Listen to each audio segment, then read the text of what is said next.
Chapter 7. A school assembly had been called in school. The students filed into the school hall, settling down as the principal took the stage. "Good morning, everyone," he began, his voice carrying across the room. A chorus of "Good morning, sir," echoed back. "I have some exciting news," the principal continued, a smile playing on his lips. "Remember the poem competition we discussed?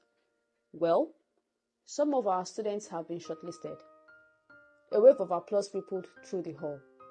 "First, I'd like to call up Victoria Maboroje."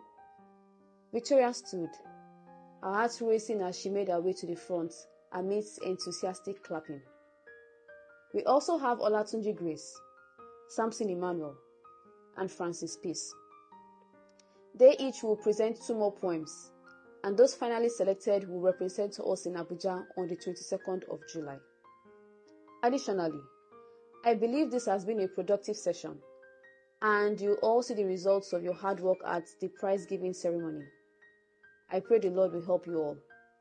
Amen, the students chorused. After the principal addressed them, the students dispersed to their various classes. Victoria was overjoyed.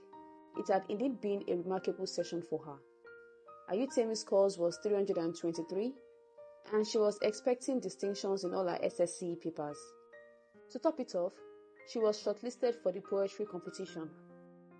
"Vicky, congratulations! I knew you had those powerful words in your poems that resonate," Jemima said as they headed to their classroom. Victoria looked at Jemima, her eyes full of gratitude. "You know, Jemima, I never thanked you properly for registering me for the contest." Jemima chuckled. "You don't have to thank me. I just knew you'd shine. But still, I'm really grateful. I probably would have never done it myself," Victoria admitted. Jemima nudged her playfully. "That's what friends are for, right?" Victoria nodded. "Right. Thank you, Jemima, for believing in me." Jemima's eyes twinkled with pride. "Anytime, Vicky. Now go and show them what you've got." As they stepped into the classroom, Victoria was immediately surrounded by her classmates, who eagerly congratulated her and offered their best wishes for her success. The following week, the principal announced that Victoria Maboroje had been selected to represent the school in an event in Abuja on the 22nd of July, just 2 days before the school's prize-giving and graduation ceremony. When Victoria arrived in class, she was brimming with joy and excitement. Her classmates asked her to recite one of her poems so they could judge and score it. The class captain, Gideon, stepped to the front of the class. "Hi, everyone. Since Vicky has been selected, why don't we begin the contest from here?" "That sounds great," Tolu agreed. "I'll be the judge," John volunteered.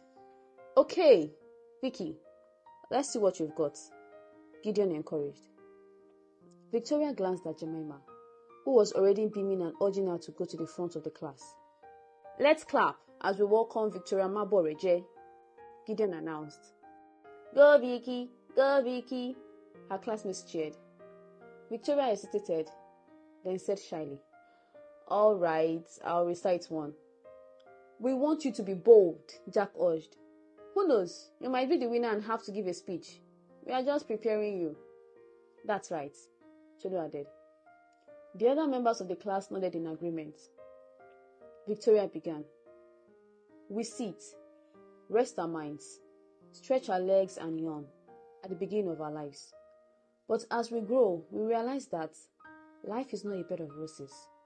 We have to struggle to make it, as we have different purposes and dreams we want to achieve. Then we want to relax, but in our relaxation, we realize that life doesn't give us what we want, but we get from life what we want, with a focused plan and purpose. So, at the end, we will see the beauty of nature in our time of rest, and our cheeks fold up in a smile."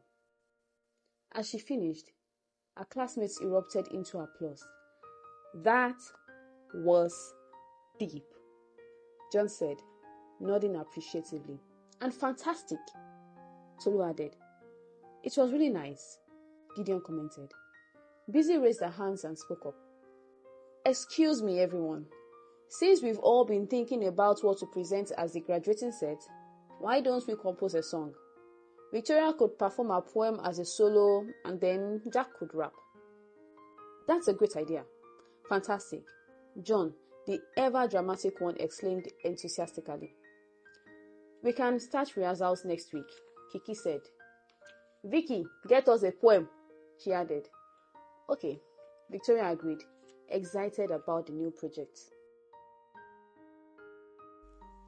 You've been listening to Oorelayoreads, bringing African fiction and urban drama straight to your ears. Don't leave the story hanging. Hit follow so you never miss a chapter. Catch you in the next episode. Bye!